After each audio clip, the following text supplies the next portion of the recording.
We made it to the Holden Arboretum, or the Holden Forest and Gardens. This is close to Cleveland, and this garden and the Cleveland Botanic Garden are partnered together, and we're hoping to be able to film over there as well on this trip. Sun's a little bit high in the sky, a little bit harsh color maybe in this video. So sometimes we prefer to film early in the morning, sometimes later in the day.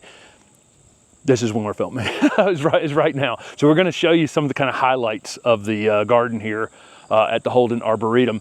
Right when you drive in through the gate here, you know, we were met with this big, almost wall of Lespedeza here that's still pretty close to peak flower. It's probably been flowering for a little while now.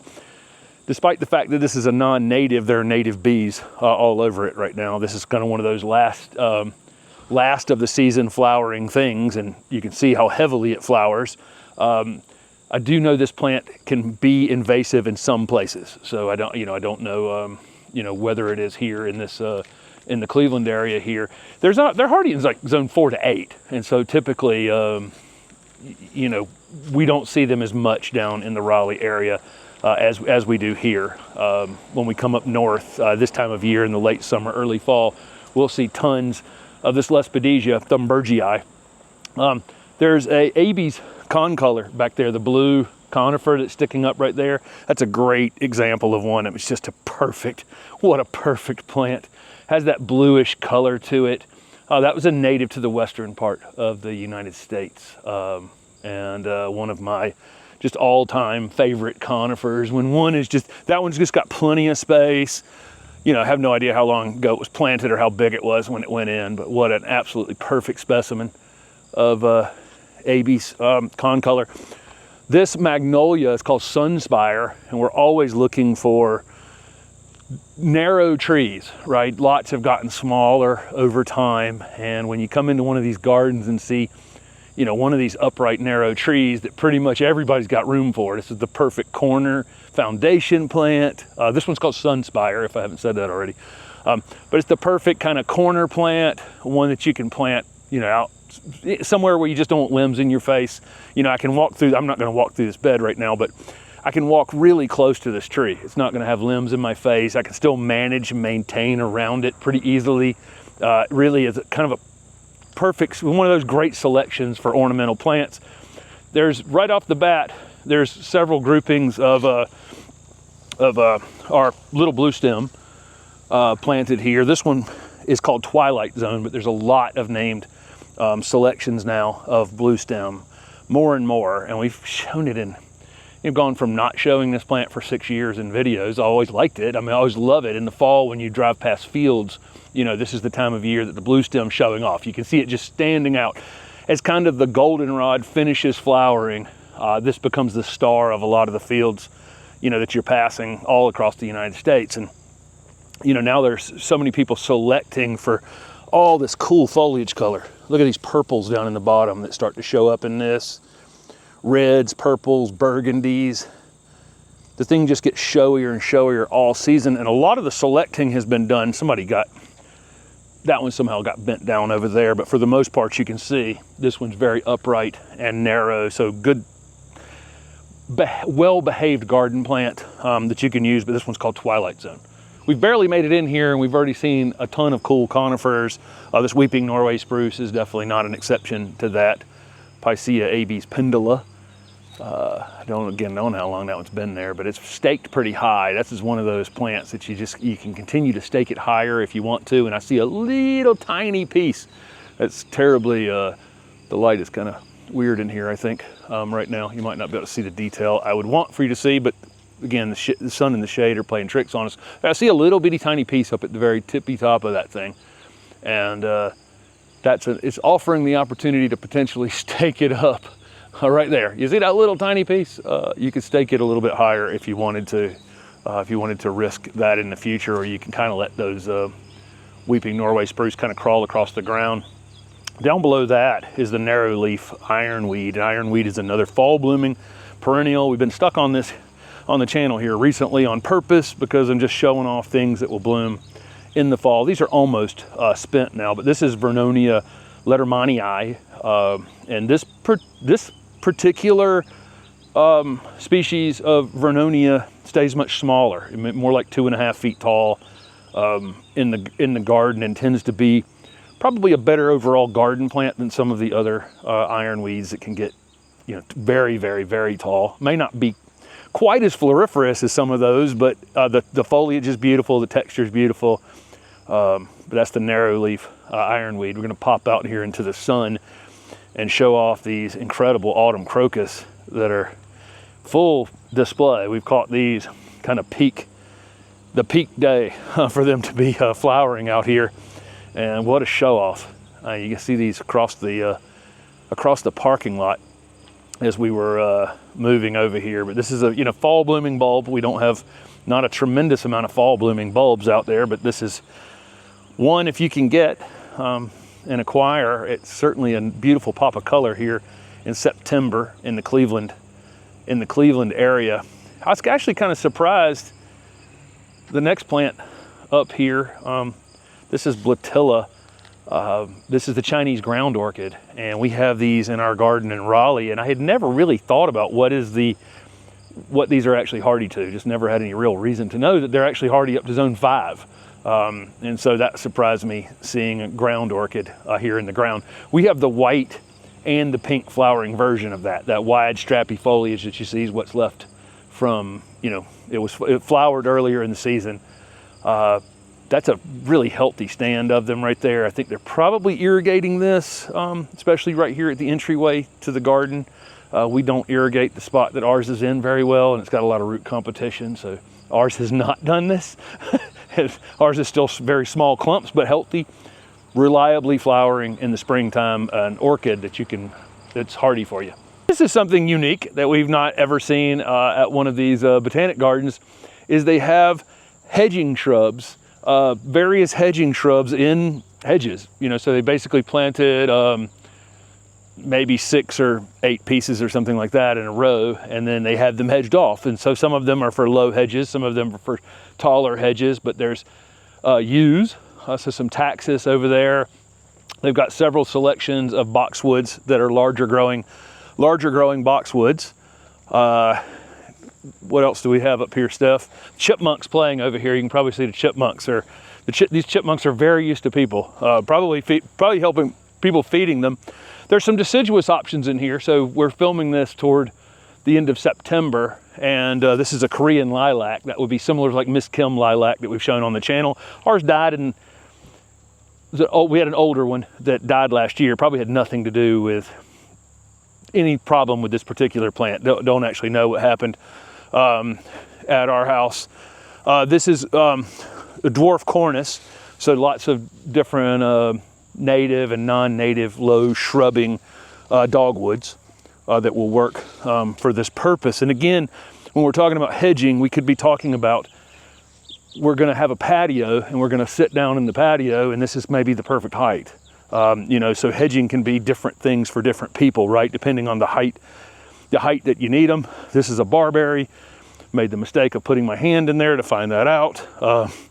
There's what is this stuff? This is a European hornbeam, maybe, is what that is. Or European hornbeam. That's exactly what it is. Flowering quince. You know, most of the quince are very weeping. So I don't know. You definitely want to make sure you were getting one that was upright like that, because otherwise it's just a spreading thing. The blue hollies are hardy enough to be up here. So there's hollies that are not going to be cold tolerant up here in the Cleveland area, but most of the blue hollies, or the Meserve hollies, can be grown up here. There's a pyracantha next to it. It looks like it's kind of timed out at this point. This one was called Lalande. Rose family member. I don't know. There's not a lot of rose family members that I'm going to rely on for, you know, this is going to be my permanent hedge, because they can figure out how to get fire blight and lots of other issues. What else did we have around here, Steph? This is Osage orange. This one's pretty interesting. Very mulberry-like. It's in the mulberry family, but extremely, extremely cold hardy member of that family. And you see this super, super upright habit on this one. This variety is called White Shield. I've seen this a few times before. It's just really super vertical. So it's going to lose its leaves, but you know, for most of the year, it's going to be a good screening plant. And even then, all those upright stems are going to be somewhat helpful. Here's a taller growing hornbeam here. This one has not been hedged probably as much as it could have been, or they're kind of old too. They've cut some pieces out of them. Here's a service berry that they were trying to keep as a hedge over here. And another rose family member. just going to throw that out occasionally. That sometimes that can be the case. This is a Thuja occidentalis. Don't know which one this is. Obviously it's been hedged. You can hedge these like crazy. These are hardy actually a little further north of here. Even here is almost too hot for these during the summertime, but we see them hedged. Of course, emerald arborvitae you're all familiar with, that we would use as hedges all over the place. Not the most heat tolerant things in the world, but certainly as you go further north, no real reason not to be growing them. They have Fothergilla here, which is an interesting idea for a low hedge. This is one of our great native plants, you know, in typically boggy areas in the southeast. But you see that blue foliage on it. Gets that bottle brush flower that's super fragrant in the spring. Pollinators love them. Great plants. Never thought of it as a hedging plant, but here they are rowed up like this. And they're going to get beautiful fall color. I hate to not mention the fact that this thing's going to be crazy colorful in a couple weeks as well. Something newly planted here. Is this Ponceris? That's Ponceris, right? But it's like, instead of being the curly, you know, kind of, you know, it's the regular angular Ponceris. Hardy orange is what this is.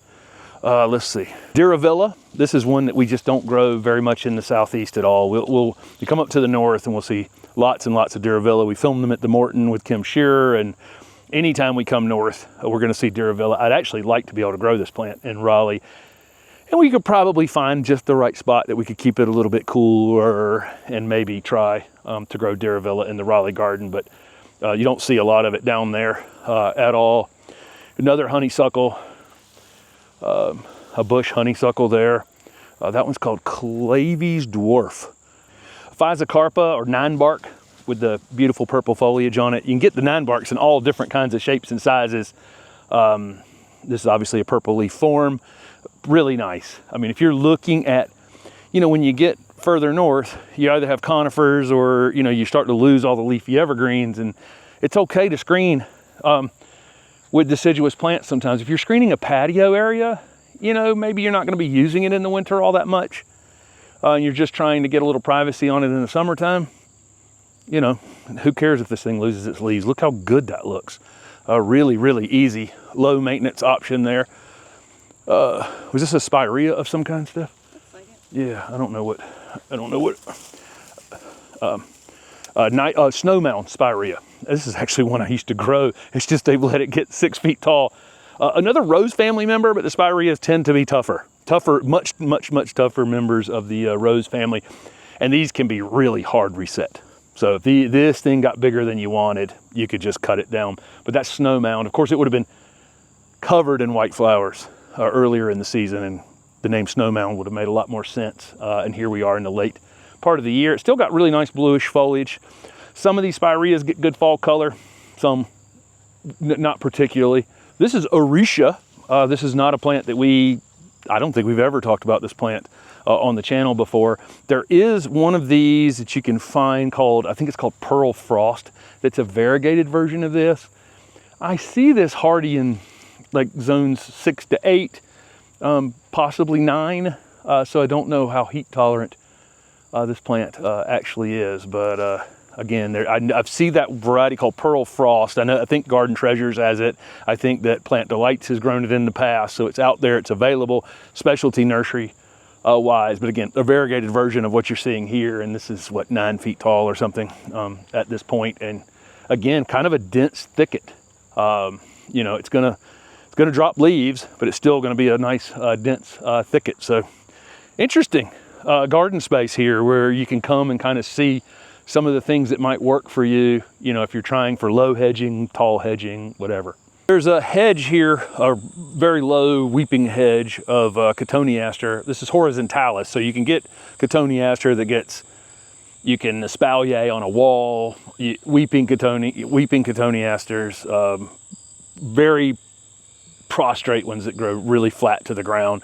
This one's kind of somewhere in the middle where it can be kept about 2.5 feet tall. Another rose family member. It can get a little bit of dieback here and there as they get older, but again, it can be kind of a reset prune.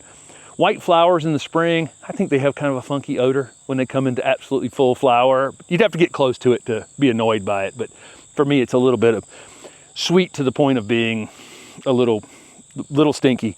But the beautiful red berries here in the fall, of course. This Oriental spruce here is unbelievable. This variety is called Goudy. I don't know how long it's been planted here, but it's got this incredible rich green color to it. I mean, it's an absolute standout. And these are soft to the touch. You know, some of these can be a little bit prickly, but when you grab this, you'll know